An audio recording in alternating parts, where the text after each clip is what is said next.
¿Qué es la felicidad? Para algunos es la ausencia de inconvenientes y depende de las cosas que pasan en la vida y de los resultados. Otros la ven como un estado de satisfacción espiritual y físico alcanzable a sorbos. Incluso hay cerebros que piensan que la felicidad es su vecina del quinto. ¿Por qué nos cuesta tanto a las personas ser felices? Daniel Simon y Christopher Chablis, dos investigadores de Harvard, encontraron una posible respuesta. Diseñaron un estudio que consistía en ver un video de poco más de un minuto, donde dos equipos de 3 jugadores se pasan una pelota de baloncesto. A los participantes se les pidió que contaran cuántos pases daba el equipo blanco. Parece pan comido, ¿no? 34 pases. Hemos dado en el clavo. Lo cierto es que el experimento no fue diseñado para averiguar si los participantes sabían contar. Era una estrategia de distracción. Fíjense en ustedes, una estrategia de distracción. Bien. ¿Qué querían hacer los científicos? Averiguar si los participantes eran capaces de ver a un estudiante disfrazado de gorila que cruzaba la imagen de derecha a izquierda y que se detenía justo en el medio del plano, mirando a cámara y se golpeaba el pecho y se retiraba. El 50% de los participantes no vieron nada inusual en el video. No habían visto al gorila, a pesar de estar cerca de 10 segundos en escena. Cuando los investigadores volvieron a ponerles el video, claro, los participantes detectaron al gorila y dijeron, ¿cómo puede ser que no lo haya visto antes? Lo mismo que ocurre en el experimento de Simon y Chablis, con el gorila, ocurre con la felicidad. La posibilidad de ser felices está ahí, en la escena, pero no la vemos porque estamos distraídos haciendo números para llegar a fin de mes.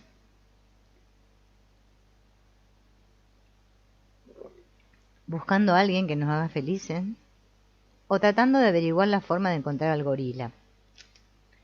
Cada vez que ponemos la atención en algo, el resto del mundo desaparece para nuestro cerebro. Hemos aprendido a rehabilitar la atención, algo imprescindible para poder ver la felicidad. Tan solo nos falta verla. Y para ver hay que mirar. Mirar para ver. Nos encontramos en la última etapa. En ella vamos a mirar juntos a los ojos de la felicidad. Bien. A ver. Entonces, hemos descubierto que los pensamientos son el origen de nuestras emociones y que estas emociones nos empujan a actuar. Ahora vamos a centrarnos en los resultados que acarrean nuestras acciones. Cualquier acción produce una consecuencia interna y externa. ¿Cuántas veces hemos estado en casa y ante un comentario de mi pareja el sistema nervioso nos ha propuesto algún pensamiento del tipo: ¿está insinuando que siempre me dejo los platos sin fregar, cuando es ella quien siempre los deja? Somos totalmente conscientes de que la vamos a liar si entramos al trapo, si actuamos. Entonces, tratamos de negociar con el pensamiento y con cada razonamiento prestamos más y más atención.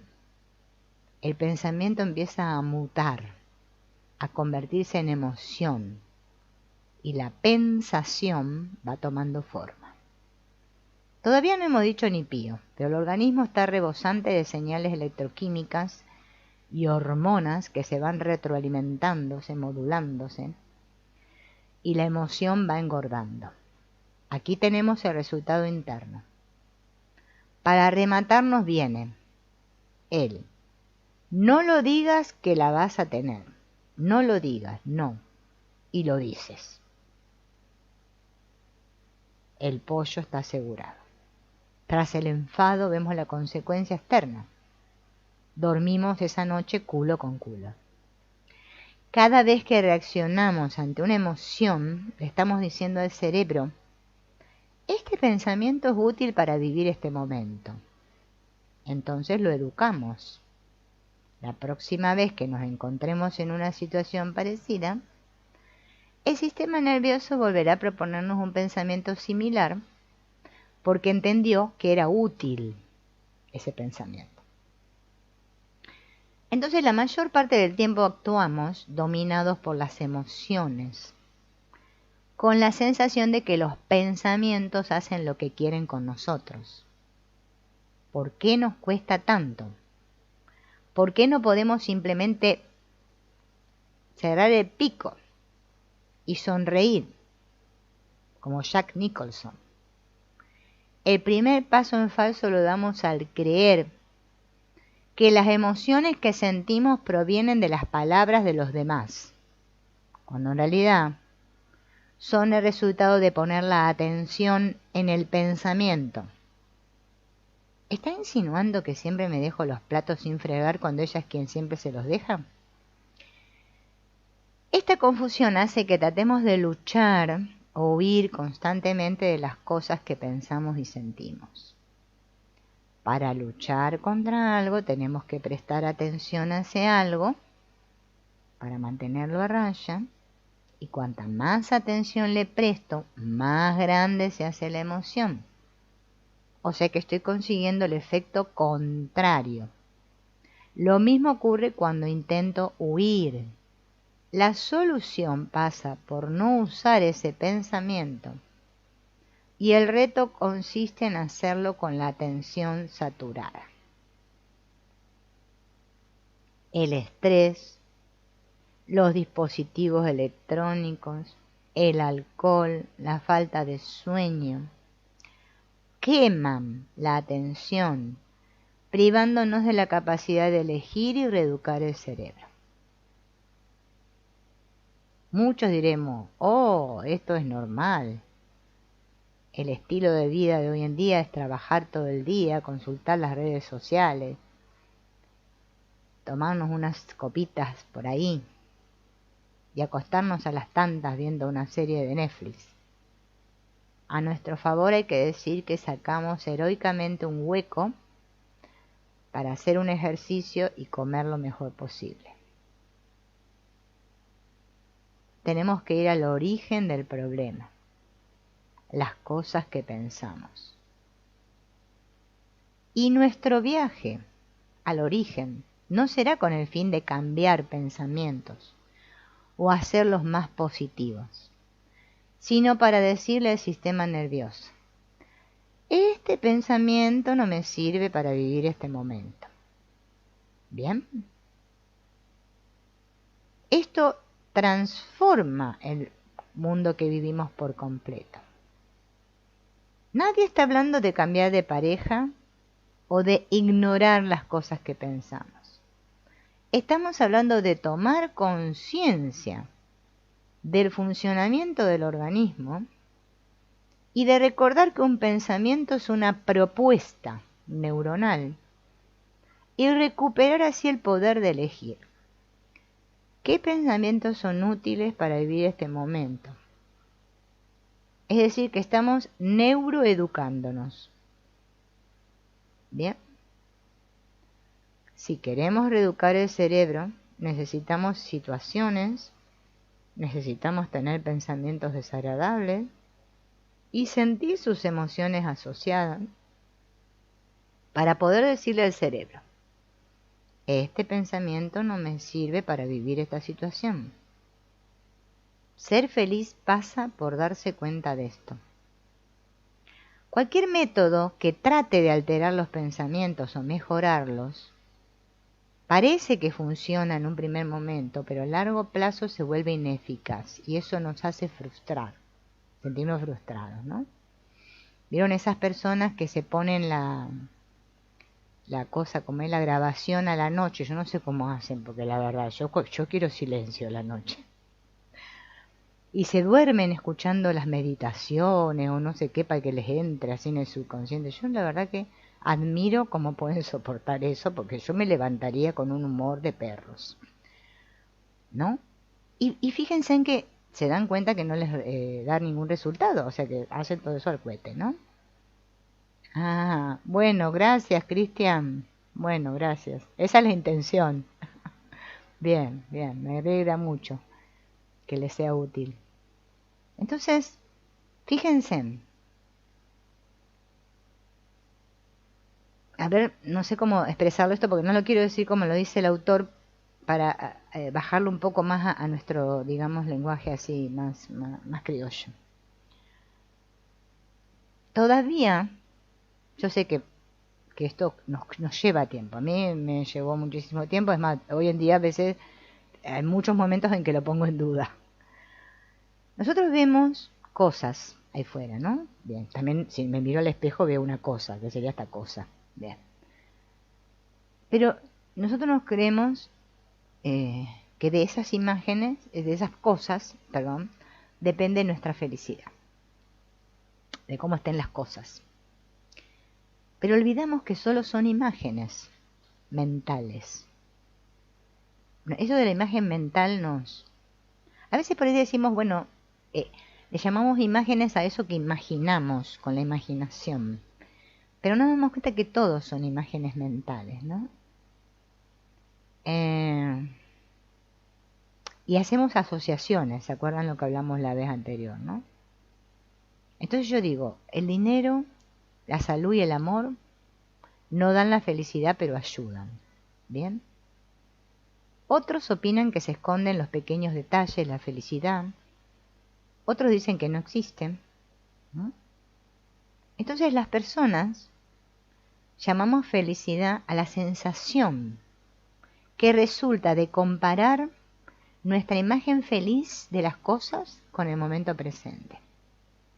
Una imagen feliz es una imagen mental de referencia que está socialmente aceptada.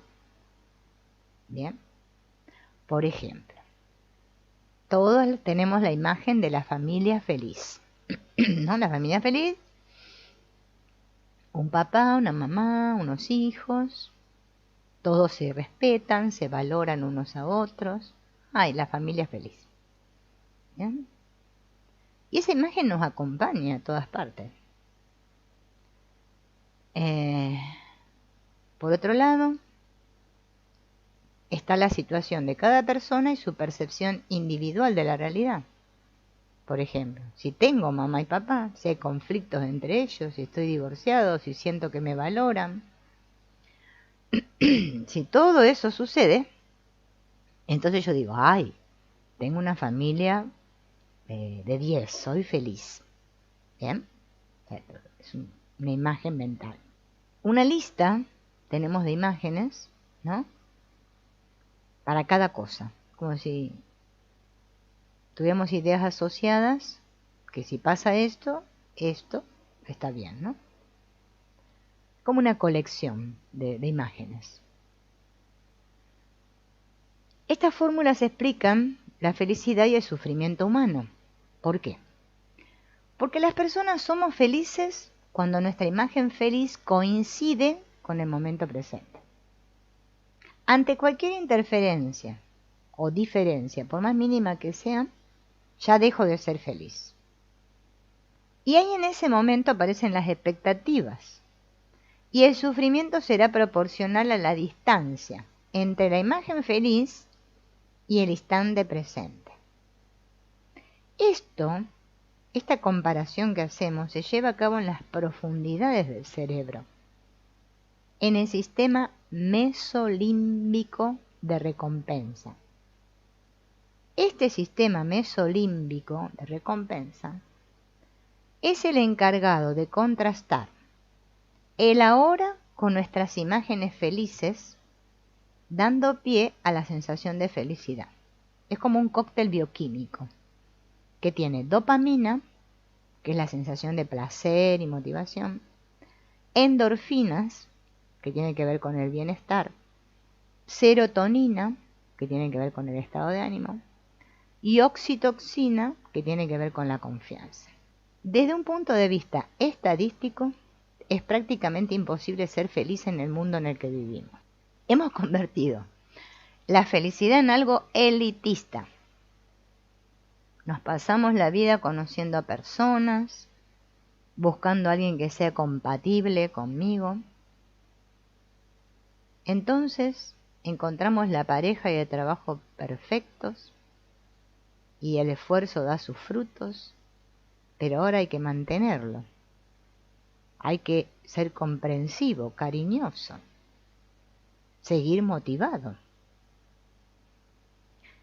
Pasan 10 años y vemos las mismas caras, el mismo trabajo y ya no estamos tan motivados.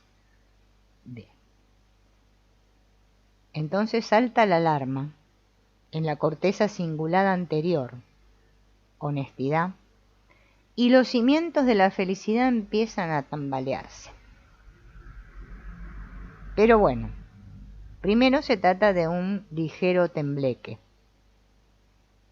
Pasa el tiempo y al final nos terminamos acostumbrando a vivir con esa sensación agridulce, intermitente.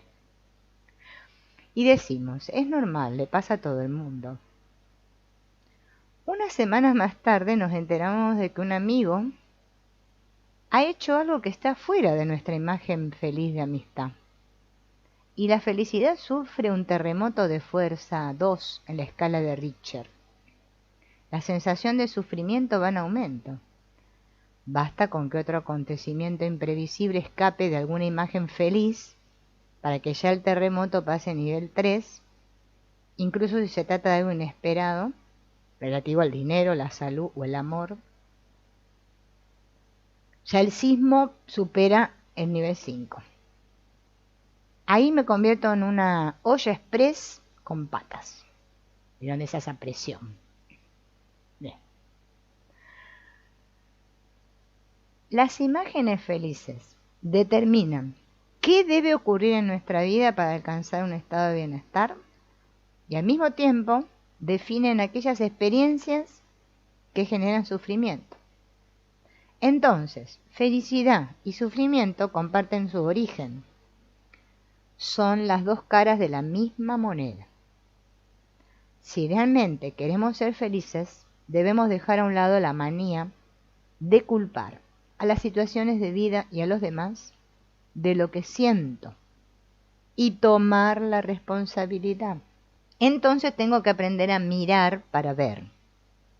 Miro al mundo siendo consciente de que son mis propias imágenes felices, pensamientos, las que ponen límites a la felicidad. Y esto es lo que hace que el mundo se transforme. ¿Quién decide si una ruptura sentimental está dentro o fuera de la felicidad? ¿Quién decide si un robo está fuera o dentro de la felicidad? Nuestras imágenes felices de pareja y economía. Asumir esto significa tomar la responsabilidad. Aceptar parte del sufrimiento ajeno como propio. ¿Por qué? ¿Por qué es culpa nuestra? No. Porque el sufrimiento que vemos en el mundo no proviene de la ruptura o del robo, sino de nuestras imágenes felices. Y esas imágenes son nuestras. ¿Quién va a asumir esas imágenes? Vamos a retomar la discusión ficticia con la pareja. El conflicto nació al usar el pensamiento. ¿Está insinuando que siempre me dejo los platos sin fregar cuando ella es quien siempre los deja? Bien. Nos encontramos justo en el momento antes de la acción, cuando el cerebro ha propuesto el pensamiento y ya comienzo a sentirlo. Puedo tomar 2 rutas. Lo importante es que ambas rutas son coherentes con el funcionamiento del organismo. La primera ruta me lleva a aplicar la regla de usar o tirar, ¿se acuerdan? Sobre el pensamiento. En cuanto me doy cuenta de que usar la propuesta cerebral me aleja de la felicidad, giro la atención hacia nosotros mismos y le digo al cerebro, alto y claro. este pensamiento no me sirve para vivir esta situación de vida.